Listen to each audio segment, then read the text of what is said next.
Hello friends, അമ്മ വന്നിട്ടുണ്ട് കേട്ടോ. അമ്മയും നാത്തൂനും ഒക്കെ വന്നിട്ടുണ്ട്. അപ്പോൾ അവർ വന്നപ്പോൾ കുറച്ച് ഐസ്ക്രീം കൊണ്ടുവന്നു കേട്ടോ. ഐസ്ക്രീം കൊണ്ടുവന്ന് പറഞ്ഞാൽ വലിയൊരു ബോക്സ് ഐസ്ക്രീമാണ് കൊണ്ടുവന്നത്. ഇപ്പം ഞങ്ങൾ തിന്ന് തീർത്തത് ഇത്രയേ ആയിട്ടുണ്ട്. ഇത്ര ആയപ്പോഴാണ് ഫ്രൂട്ട് സലാഡ് ഉണ്ടാക്കാൻ തോന്നിയത്. അപ്പം ഞാൻ കുറച്ച് ഫ്രൂട്ട്സ് അരിഞ്ഞ് വെച്ചിട്ടുണ്ട്. നമുക്കത് കണ്ടാലോ? നമുക്കൊരു ചെറിയൊരു ഫ്രൂട്ട് സാലഡ് ഉണ്ടാക്കി നോക്കാവേ. തണ്ണിമത്തൻ, ആപ്പിൾ, ഇത് ഡ്രാഗൺ ഫ്രൂട്ട്, പിന്നെ എന്താണിത്, മുന്തിരി, കറുത്ത മുന്തിരി. കുറേ വേറെ ഫ്രൂട്ട്സ് ഒക്കെ ഉണ്ട്, അതൊന്നും ഞാൻ ഇടുന്നില്ല. ഇപ്പൊ തൽക്കാലം ഇത്ര ഇടുന്നുള്ളേ. അപ്പൊ ഇത്ര ഐസ്ക്രീമേ നമ്മുടെ കയ്യിലുള്ളൂ. ആ ഒരു ബോക്സിലോട്ട് തന്നെ നമുക്ക് നമ്മുടെ ഫ്രൂട്ട്സ് എല്ലാം ചേർത്ത് കൊടുക്കാം. സിമ്പിളായിട്ട്.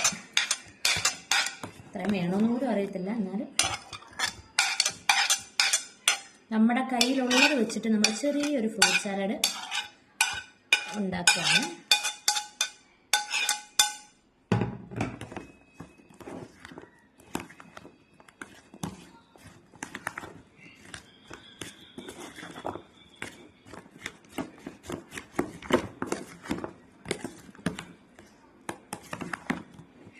അപ്പോൾ വളരെ സിമ്പിളായിട്ടുള്ള നമ്മുടെ ഫ്രൂട്ട് സാലഡ് റെഡി ആയിട്ടുണ്ട്.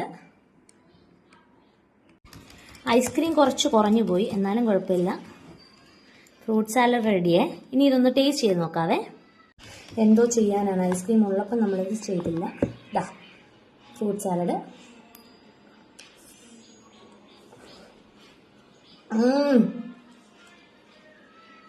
അടിപൊളി. ഞാൻ ചുമ്മാ പറയുന്നല്ല, സൂപ്പർ.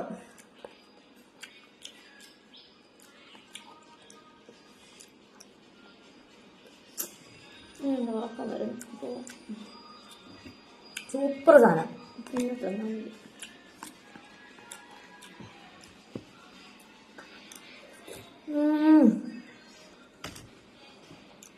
ഇനി ഐസ്ക്രീം വാങ്ങിക്കുമ്പോൾ കയ്യിൽ ഇതുപോലത്തെ ഫ്രൂട്ട്സ് ഒക്കെ ഉണ്ടെങ്കിൽ ഒന്ന് ട്രൈ ചെയ്ത് നോക്കണേ. അടിപൊളി.